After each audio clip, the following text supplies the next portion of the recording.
Iskala sem neke potrditve v drugih ljudeh, v nekih prijateljstvih. Imela sem tudi eno tako toksično prijateljstvo, ko sem bila najstnica v bistvu, pa smo se imele ful rade v bistvu, vse smo se imele rade in ne moram reči, da se nismo in da nimam lepih spominov v bistvu, ker imam več lepih kot slabih, ampak vseeno bilo je do te mere toksično, da sem se ful ozirala na to, kaj si ona misli, kaj bo ona rekla, kako me ona dojema in sem se jaz avtomatsko sem se posledično dojemala skozi njene oči in potem kasneje mogoče tudi v zvezah, da sem imela to skozi neko željo na tem področju, da je mogoče malo ločitev vplivala na mene, ne vem,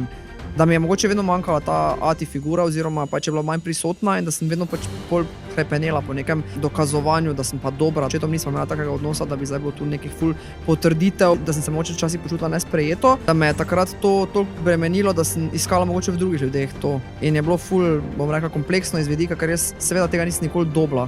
Tudi če sem jaz imela neko zvezo, ampak to ni bilo tisto, kaj sem jaz dejansko rabila. Jaz sem rabila samo svojo neko notranjo moč oziroma notranjo sprejetje sebe, da